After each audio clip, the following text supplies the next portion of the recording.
कौन कौन बैठे? ड्राइवर जाइए। शाबाश।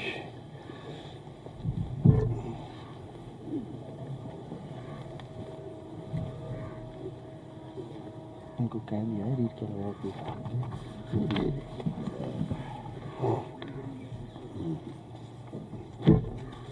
शुरू करें? प्रारंभ इजाजत है?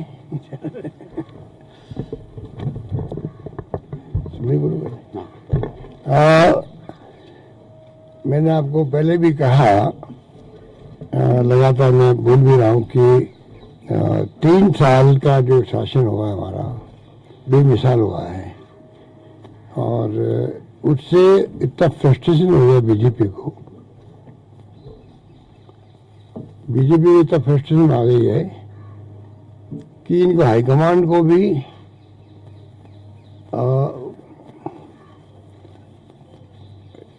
आगे आके इनको कहना पड़ रहा है, अरे भाई कौन बोल रहे हैं, कौन बात कर रहे हैं, तो उनको भी कहना पड़ रहा है कि आप कर क्या रहे हो।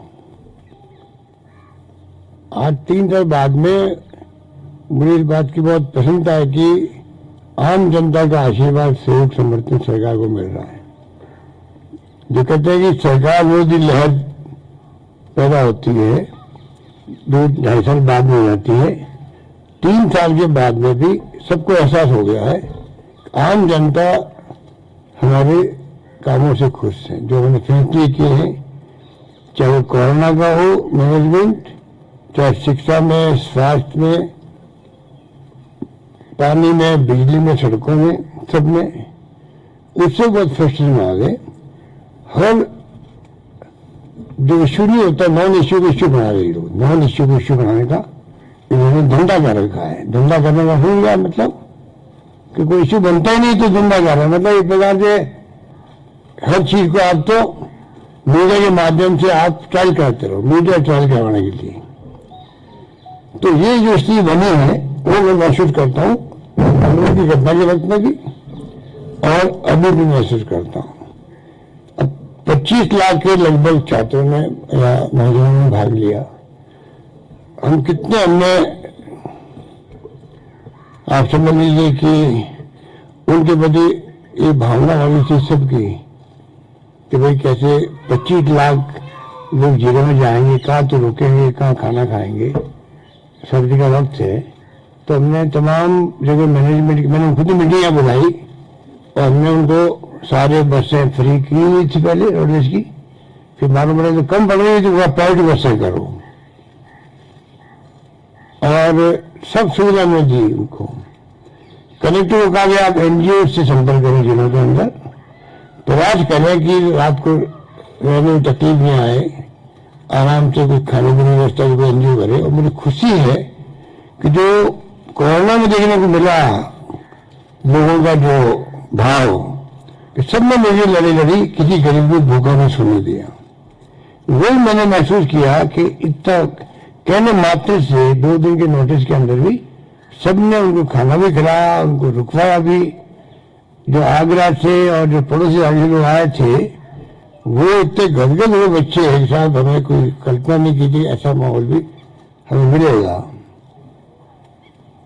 इस माहौल में एग्जाम करवाए। एग्जाम के बाद में जब जो पेपर लीक की खबर आई, इमीडिएटली एसओजी को केस दिया गया, एसओजी केस दिया गया। और आप देखिएगा अभी माहौल पूरे कंट्री में बना रहा है किस प्रकार पेपर लीक हो रहे हैं। ये क्यों हो रहे हैं, ये नौबत क्यों आ रही है, उस पर भी भारत सरकार को सोचना चाहिए, राज्य सरकार को सोचना चाहिए। नौबत क्यों आ रही है कि बच्चे जो हैं वो गैंग बना करके पेपर आउट करने के षड्यंत्र में लग जाते हैं। ये नौबत क्यों आई है, उसको ठीक करने जा सकता, वो अलग इश्यू है। केंद्र सरकार में 3 पेपर आउट हो गए, 21 में, 17 में, 21 में। थर्ड सेना के लिए सामान्य सैनिक भर्ती, SSC, CGL, UGC net 2021, Hindi की परीक्षा, ये सब आउट हुए हैं। उत्तर प्रदेश में हुए हैं 21 के अंदर, 18 के अंदर। हरियाणा में हुआ है 21 के अंदर, उत्तराखंड में हुआ है 16 के अंदर 2 बार, गुजरात में हुआ है दिसंबर 21 के अंदर अभी, महाराष्ट्र में भी हुए हैं, गुजरात में 18 में भी हुए हैं, महाराष्ट्र में अब 21 में हुए हैं 2 बार, मध्य प्रदेश में 20 में भी हुआ, 21 में भी हुआ है, और हिमाचल प्रदेश में भी 20 में हुआ है, कर्नाटक के अंदर भी 20 में हुआ है। अधिकांश जगह पर ये नियुक्तियां नियुक्त भी की गई है, करीब सब जगह नियुक्त की गई है। ये जो हालात बन रहे ये बहुत ही चिंताजनक स्थिति है, क्योंकि वैसे भी रोजगार के लिए आज देश में महंगाई के अलावा, महंगाई के बाद में रोजगार की स्थिति विस्फोटक बनती जा रही है, विस्फोटक। जो बिहार में देखा आपने, ट्रेन जला दी गई अभी, सालों बाद सुनते हुए ट्रेन जलाने की नौबत भी आई है। ये शुभ संकेत नहीं है पूरे देशवासियों के लिए, देश के लिए और सरकारों के लिए भी। उन्हें मैं सब सरकारों को शामिल करता हूँ, तो केंद्र की तो राज्य की सरकार, सरकार सरकार ही होती है, पर अच्छी संकेत नहीं है कि तब विस्फोटक स्थिति है, नौकरी मिल नहीं रही है, इन्वेस्टमेंट आ नहीं रहा बाहर से भी, कोरोना अलग ऊपर से आ गया, तो आप देखिएगा कि इन्वेस्टमेंट नहीं आने, प्राइवेट सेक्टर में नौकरी कैसे लगेगी और विस्फोटक स्थिति बनती है। कोई माहौल बना हुआ है और उसके अंदर सरकार ने करीब 1 लाख नौकरी नियुक्ति दी राजस्थान के अंदर, 90,000 के आसपास का प्रक्रिया चल रही है। उसके अंदर अच्छे माहौल में हम चाहते थे कि राजस्थान में कोशिश करें, इन्वेस्टमेंट 22 एक इवेंट होने जा रही थी, वो भी पोस्टपोन हो गई इस कोरोना के कारण से। और कैसे प्राइवेट सेक्टर में, कैसे पब्लिक सेक्टर में हम लोग नौकरियां दें, ये हमारी प्रायोरिटी है। पर बीजेपी ने जिस रूप में बिहेव किया है वो अच्छा नहीं किया है। बीजेपी का व्यवहार जो है ना, वो मैं समझता हूँ कि अगर मैं कहूँ कि कंडम करना लायक है तो कोई अतिशयोक्ति नहीं होगी।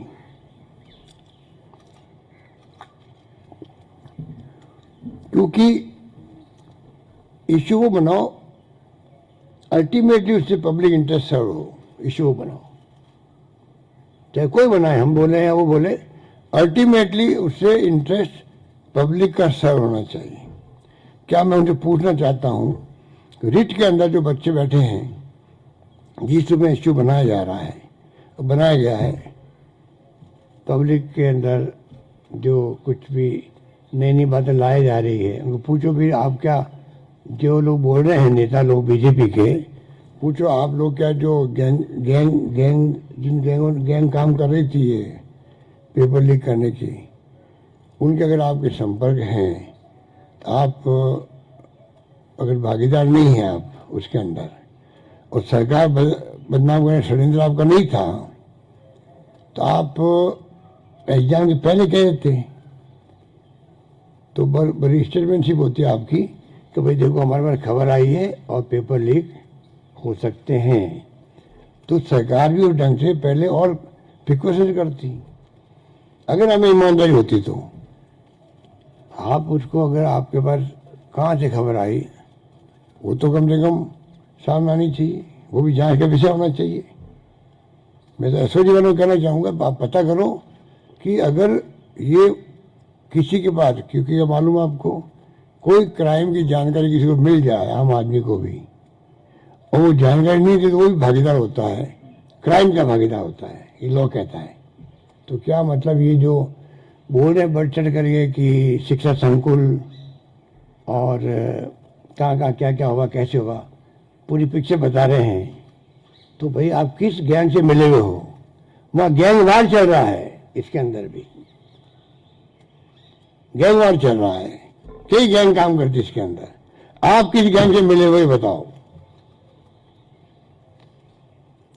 वरना कोई कारण नहीं था। अगर आप पब्लिक इंटरेस्ट होता आपका, आप शिक्षा मंत्री को कहते, चीफ सेक्रेटरी को कहते, मान लीजिए डीजी पुलिस को कहते, तो ये आप समझ सकते हो क्या हो रहा है।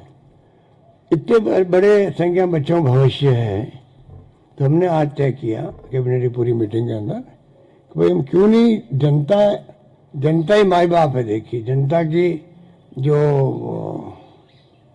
खलक की आवाज़ खुदा की आवाज़ वाली बात थी।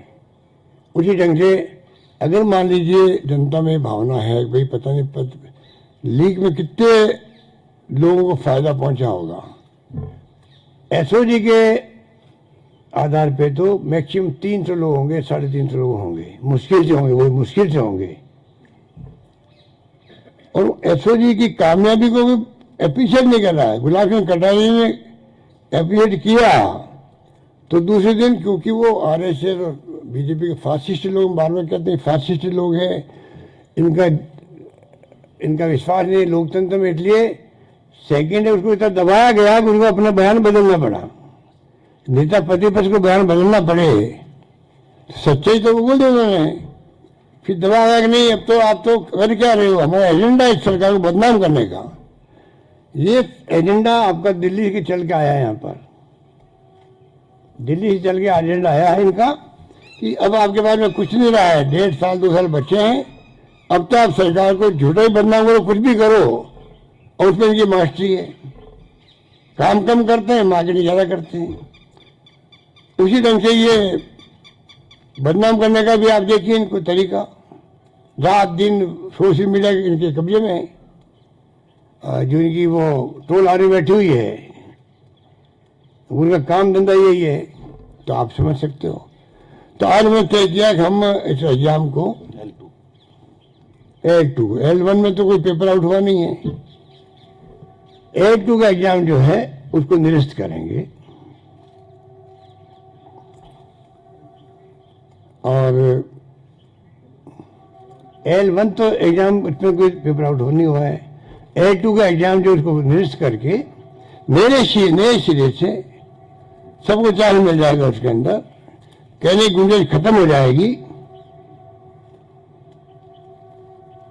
उसको दोबारा पहले करवाएंगे रीट। जो पहले सिस्टम था भारत सरकार का, हमारे वक्त में 2 एग्जाम होते थे, एलिजिबिलिटी टेस्ट ये और उसके बाद में फाइनल जब नौकरी के लिए भर्तियों का टेस्ट होता है, वो सिस्टम वापस ला रहे हैं, जिसके अंदर अभी इनका एक तो हो गया, ये रद्द हो जाएंगे। संख्या बढ़ा रहे हैं, पहले 31,000 थी, लगभग 31 की थी, 32,000 थी, लगभग 32,000 थी। अब 32 के अलावा पहले 20 हमने घोषणा की थी, अब हम 30 की घोषणा करते हैं। तो 32 और 62,000 भर्ती हो जाएगी, 62,000 भर्ती हो जाएगी, 62,000 भर्ती टोटल हो जाएगी, टोटल 62,000 भर्ती टोटल हो जाएगी। L1 और L2 में दोनों मिला के इसमें L1 के 15,000 ये वो अलग बात है, माइनस हो ये जो सेलेक्ट हो ये तो हो जाएगा ना, 64,000 कुल होगी ना, पहले 32 थी, अब 30 और मिला रहे हैं। उसमें लेवल 1 के जो अभी पास हो जाएंगे वो 15,000 जो भी फिगर है, तो वो मतलब अलग निकल जाएंगे। बाकी का हम आगे एग्जाम लेंगे, 2 तरह लेंगे, एलिजिबल टेस्ट पहले की तरह, और एलिजिबल टेस्ट में भारत सरकार कहती है आप इनको भले परमानेंट कर सकते हो, एक बार एलिजिबल हो गया तो भले वो 2 साल 4 साल 5 साल कभी दे वैलिडिटी आजीवन है उसकी। तो वो तो हम बाद में आपको बताएंगे जब रूट्स वगैरह बन जाएंगे, क्योंकि रूट्स बनाने पड़ेंगे नहीं इसको वापस, परंतु इसको अपन चाहेंगे कि वो कराएं और बाद में फाइनल एग्जाम करवाएं विषय वाइज। जो विषय के होंगे लोग, जो कैंडिडेट विषय वाइज करवाएंगे।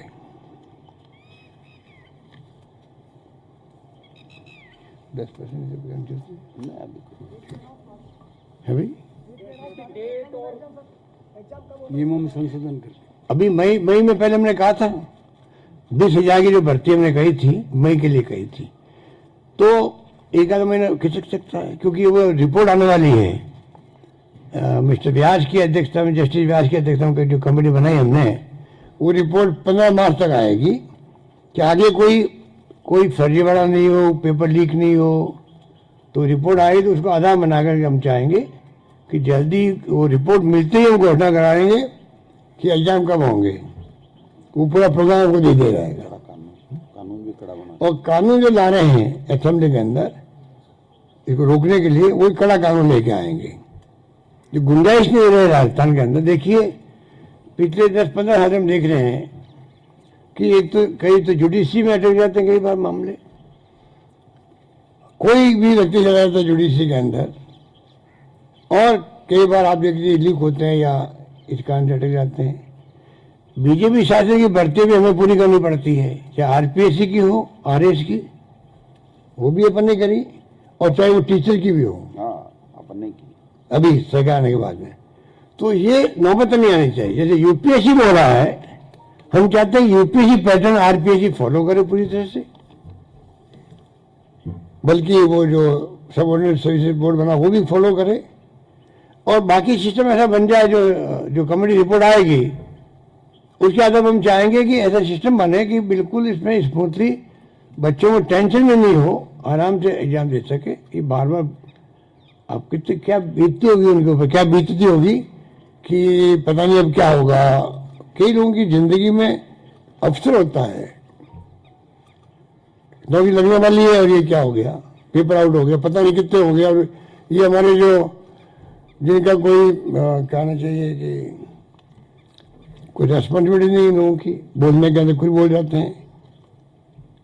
जब आप विश्वास करते हो एसओजी पर अच्छा काम कर रही है, उसके बाद में ये लोग जिस प्रकार से उन्होंने माहौल बनाया वो मैं समझता हूँ कि उचित नहीं है। और ये लोग जिस प्रकार से बोल रहे हैं, अपनी भाषा काम ले रहे हैं, वो भी उचित नहीं है। देखिए उचित नहीं है। ये जो होंगे उनको भी स्टीलन देंगे, और ये जो रहेंगे मानुष के कारण से इसके उसको हम लोग इसमें छूट दे देंगे, मतलब उनको प्रॉब्लम नहीं आएगी। ये अनफॉर्चुनेट है। ये कोई हम लोग, ये आपको याद होगा मैंने कहा था सचिवालय के अंदर जब मांग की थी, हमारे मीडिया वालों ने पूछा भाई आप इसको एग्जाम को कैंसिल करेंगे, तो मैं कहा बहुत आसान काम है, परंतु लाखों बच्चों का भविष्य जुड़ा हुआ है, तो मैं इसलिए आप इसको क्यों सोचते हो कैंसिल हो एग्जाम। हमने देखा कि कुछ तरीका निकाले जिससे कि ये एग्जाम हो जाए, सब्जेक्ट वाइज भी हो जाए, परंतु हमने देखा हम कुछ भी कर लें, जब ये तय कर बैठे हमारे विपक्ष के नेता लोग, हमें तो सरकार को बदनाम भी करना है, एग्जाम होने देंगे नहीं टाइम पे, ये आगे भी। इसलिए हमने कहा नए सिरे से शुरू करते हैं, जिससे कि टाइमली फिर एग्जाम होने लग जाए। हमको इससे खुश नहीं है, इस फैसले से, इनकी हरकतों से तंग आकर के हम देखते हैं कि बच्चों का भविष्य खराब क्यों हो। लाखों बच्चे होते हैं, परिवार होते हैं उनके,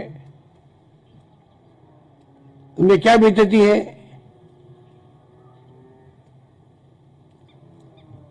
तो ये फैसला हमने इसीलिए किया, और मैं चाहूँगा कि पूरा मीडिया और तमाम साथी इसमें अपने अपने स्टडी रखें और सब मिलकर हम राजस्थान में नई परंपरा डालें। क्या आज पक्ष विपक्ष को क्या हो गया है, ऐसा कभी देखा नहीं मैं आजकल। जो जो हरकतें हो रही है, बताइए आपको उचित है क्या ये? अध्यक्ष जी ने खुद ने देखा होगा, आपके सीकर में क्या किया इन्होंने, जयपुर में क्या किया।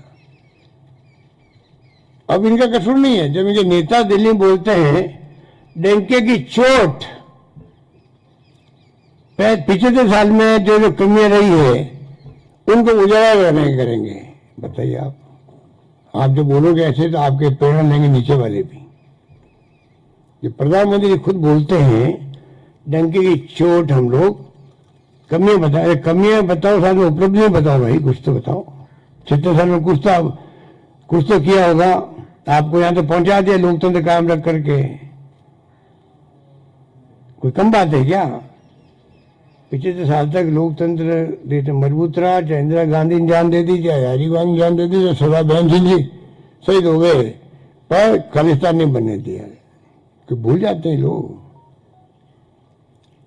तो इसलिए आप कहो कि बातें कम है। पर आज आप बताइए सतीश पूनिया जी, अब वो घटना कल जो कोटा में हुई है, हम कोई सपोर्ट नहीं करते उस घटना को, एफआईआर लॉन्च भी हुई है, परंतु वो नौबत क्यों आई है? आप किसी पॉलिटिकल पार्टी के बारे में ऐसा कमेंट करोगे तो स्वतः स्फूर्ति लोगों को गुस्सा आ जाता है। हमारे नेताओं ने कई बार मान लो गोडसे की बात कर दी, जो सब गोडसे के भगत लोग हैं, ये सब लोग, तो इनके लोगों ने मुकदमा दायर कर दिया हमारे नेताओं के खिलाफ में। आरपीसी में जाना पड़ता है उनको। ये तो इनकी विचारधारा तो गौर से मिलने वाली है ना, ये तो। इसलिए मैं फिर कहना चाहूंगा, राजस्थान में बचपन से हम देखते आ रहे हैं पक्ष विपक्ष में, कितना ही बड़ी आप कड़े से कड़ा स्टेटमेंट दे दीजिए खिलाफ में, शाम को जब मिलेंगे शादी ब्याह के अंदर, कोई समारोह के अंदर, सोशल गैदरिंग में, लगता ही नहीं है कि मैंने सुबह कौन स्टेटमेंट दिया। ये परंपरा यहाँ रही है। मैं चाहूंगा हमारे तमाम विपक्षी नेताओं से कि राजस्थान में कृपा करो, इस प्रकार की परंपराएं घर में डालो। डेमोक्रेसी है, आप अपनी बात को, विचारधारा है, नीति है, कार्यक्रम है, क्या आपकी प्रोग्राम है, कुछ अलग राजनीति करो। लोकतंत्र में ही बातें होनी चाहिए। बहुत बहुत आप सबका शुक्रिया। बोलो कुछ। ऐसे ही जांच करेगी। हम कुछ चाहेंगे ऐसी जांच पूरी करे और पहुंचे, उस क्राइम करने वाले तक पहुंचे, चाहे वो व्यक्ति कौन हो, किसी लेवल का हो, वो चिंता नहीं करे। हमने उनको फ्री हैंड दे रखा है, हम उनसे बात नहीं करते हैं। उनको सुपुर्द कर दी जांच, प्रेस कॉन्फ्रेंस एडीजी ने खुद ने की, हमने तो कहा नहीं उनको करो, ना उन्होंने हमसे पूछा भी नहीं। हमें अच्छा भी लगा जिसको जिम्मेदारी दी गई है। जब हम आरोप लगाते सीबीआई पर, इनकम टैक्स पर ईडी पर आरोप लगाते हैं कि भाई ये मॉनिटरिंग करके तंग करवा रहे हैं देश के लोगों को, तो हमारी कॉन्शियस कभी नहीं कहेगी, फिर हम जाकर के एसओजी को कहेंगे तुम ये करो ये मत करो। इतना ही फर्क है।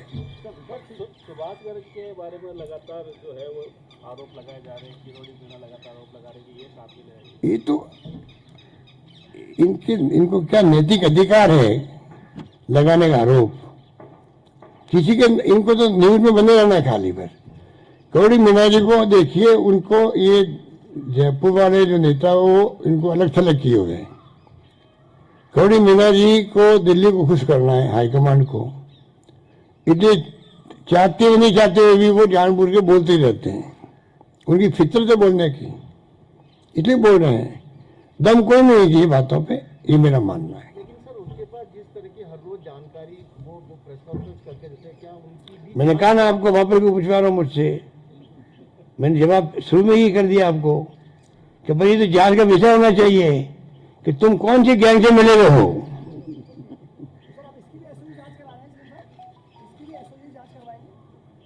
मैं कौन हूँ कहने वाला?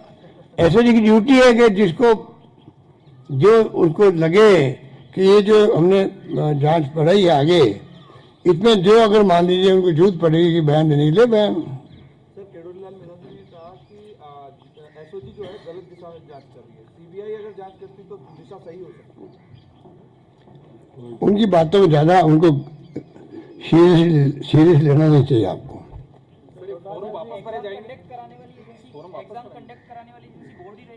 देखिए मैं देखता हूँ आप थोड़ा एंजॉय कीजिए 15 मार्च तक का जो रिपोर्ट आ जाएगी का वो जो जस्टिस व्यास की, उसके बाद में हम सब तय करेंगे क्या करना चाहिए। बोल गए ना भाई आप, अभी ऑप्शन में थे क्या आप? अभी बोलो, अभी तो बोला हूँ मैं। इनके तो मैं जवाब दिया, इनके घर कुछ लिख जाते हैं, वो क्या कमेंट करते हैं, क्या हो रहा है, ये तो मैंने कहा आपको। सबसे पहले तो आप सबका स्वागत। आज राजस्थान में भारतीय जनता पार्टी के नेता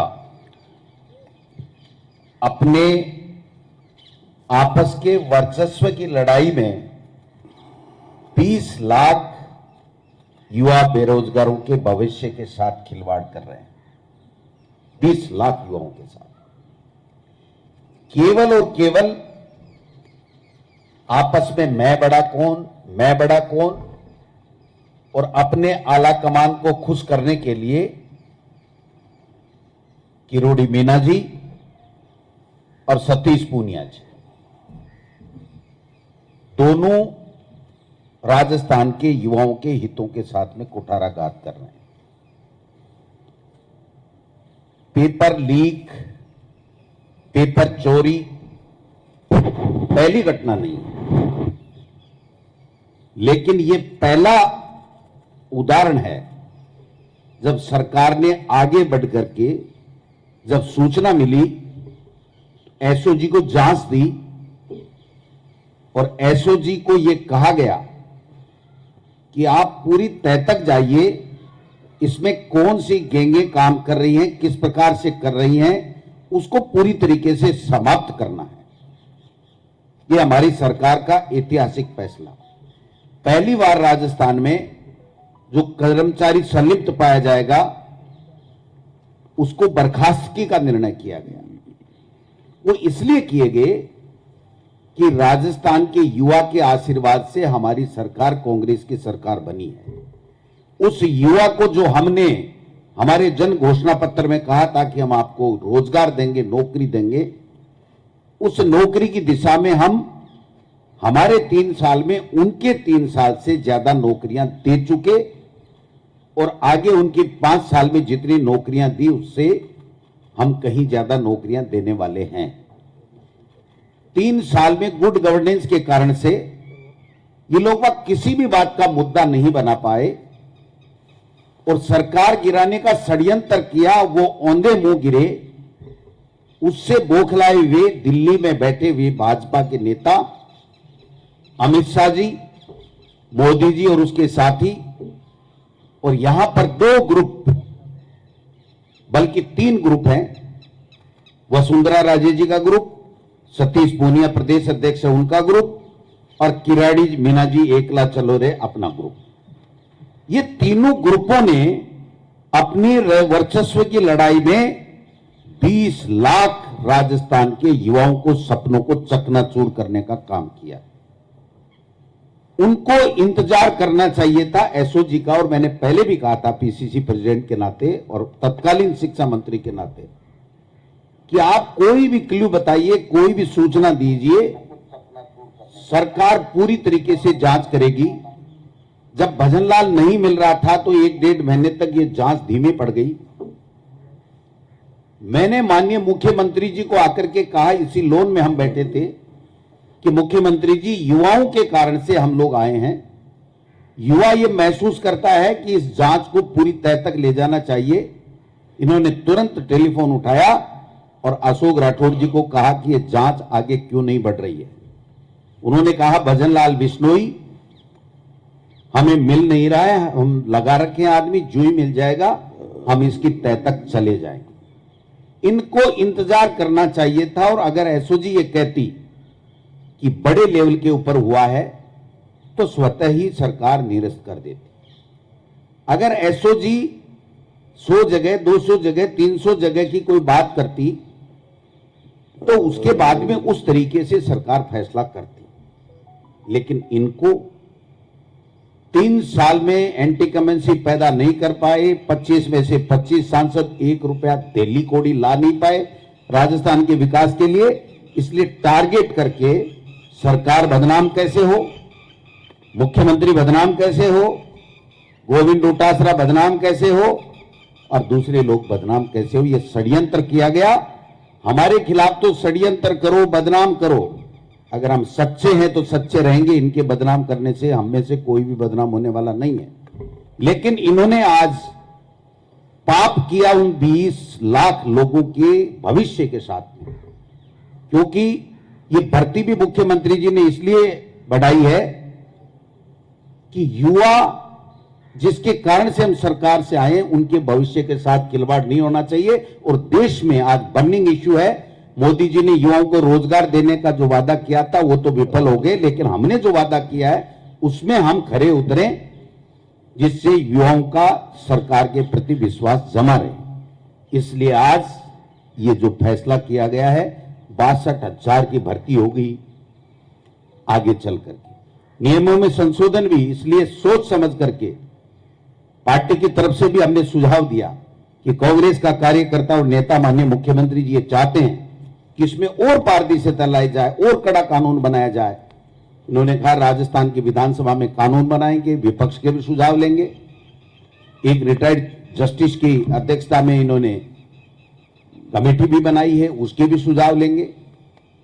और हम 2 एग्जाम इसलिए करवा रहे हैं कि 101% पारदर्शिता रहे किसी तरीके, क्योंकि एक एग्जाम जब सिलेक्शन की हो जाती है तो फिर आदमी येन केन प्रकरण प्रयास करता है और उसमें कहीं ना कहीं कोई चूक हो जाती है। ये पहली सरकार है जब एसओजी ने यह बताया कि पेपर रखने में चूक हुई है। तत्काल बोर्ड के आधी रात को अध्यक्ष को बर्खास्त किया गया। इस्तीफा भी ले सकते थे, लेकिन नहीं, इसलिए कि हमारी नीयत में ईमानदारी, हमारे कण कण में ईमानदारी, और हम युवाओं के साथ अन्याय नहीं कर सकते। उन्होंने अगर कोई प्रोसीजरल गलती की है, जिसको एक तरीके से जो जिम्मेदारी दी है वो सही तरीके से नहीं निभा पाए, तो उसको बर्खास्त किया।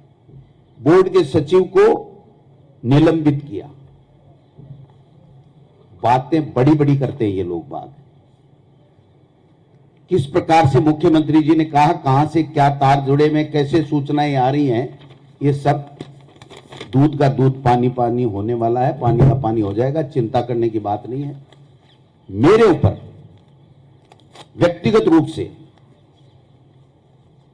अगर किसी भी नेता ने कोई आरोप लगाया, एक आलपिन की नोक जितना आरोप साबित कर दे इस रीट भर्ती परीक्षा मेरे या मेरे परिवार के शामिल होने का, तो मैं आप सबके सामने कह रहा हूं, कोट कर लीजिए, जिंदगी में मैं और मेरा परिवार राजनीति नहीं करेंगे। 12 लोग फेल हो गए हो तो बताओ। लेकिन मेरे परिवार के 13 लोगों ने एग्जाम दिया। मैं विधानसभा में बताने वाला था, मेरे परिवार के 13 लोगों ने एग्जाम दिया, 13 में से एक भी पास नहीं हुआ। इनको शर्म आनी चाहिए। सुभाष गर्ग जी के पीएसओ के लिए अभी किरोड़ी जी ने बोला कि वो पास हो गया, पेपर लीक हो गया, 150 में से 29 नंबर आए। शर्म आनी चाहिए। ये युवाओं के भविष्य के साथ खिलवाड़ कर रहे हैं। ये कोई छोटी मोटी बात नहीं है। आप किसी के ऊपर मन मर्जी है जैसे आरोप लगा दो। अगर हिम्मत है तो तथ्य सत्य लाइए। मैं आप में से और बीजेपी के तमाम नेता जो अपने आप को तुरप खा समझते हैं, मैं उनको कहूंगा कि आप जांच कीजिए। अगर रीट के इस पेपर के अंदर गोविंद सिंह डोटासरा का कोई रिश्तेदार या उसका परिवार अगर शामिल मिल जाए, तो मैं पुनः कहना चाहता हूं, मैं उसी दिन राजनीति से संन्यास ले लूंगा। लेकिन इस तरह की बकवास, इस तरह की घिनौनी हरकत, ये केवल इसलिए कि इनके पास में राजस्थान की सरकार के गुड गवर्नेंस के खिलाफ कोई मुद्दा नहीं। अलवर की घटना का सीबीआई को जांच दे दी। आपके केंद्र में सरकार है, सीबीआई से तुरंत जांच कराओ और पर्दाफाश कराओ। आप पर्दाफाश कराओ ना। आपको पचमदरा की जो एनकाउंटर की बात थी उसकी जांच दे दी। आप उस दिन कर रहे थे, हमारे नेताओं का नाम ले रहे थे कि उनकी संलिप्तता, आप जांच कराओ, जेल में डालो किसी को। मैं हूं दोषी तो मुझे डालो, अगर और कोई नेता है तो और को डालो। लेकिन तुम पूरे काले हो कोयले की तरह, तुम हमारी सफेदी पे क्या दाग लगाओगे? इनकी औकात नहीं है, इनमें हिम्मत नहीं है। उन्होंने केवल इतना काम कर दिया कि जिन युवाओं को हम महीने 1.5 महीने में 32,000 युवाओं को नौकरी देना चाहते थे, उसमें से आधे बच्चों को अब 4, 6, 8 महीने इंतजार करना पड़ेगा। लेकिन हमारी सरकार ने, मुख्यमंत्री जी को धन्यवाद देना चाहूंगा पार्टी की तरफ से, कि हम और पद बढ़ाएंगे, हम बजट ला रहे हैं और पद दे देंगे, लेकिन हम हमारे प्रदेश के युवाओं को नौकरी देके रहेंगे। चाहे ये कितना भी झूठ प्रपंच फैला लें, ये कभी कामयाब नहीं। धन्यवाद। ठीक है भाई, आज का मुद्दा यही है। आप बैठे हो यहाँ पे। अब आप सुनो, चिंतन शिविर की मैं बता दूं, आप चिंतन करो कौन लोग सही हैं, कौन लोग झूठे हैं। जो झूठे हैं उनको बेनकाब करो, जो सच्चे हैं उनकी सच्चाई जनता को दिखाओ, जिससे जनता खुश हो सके। धन्यवाद। थैंक यू भाई।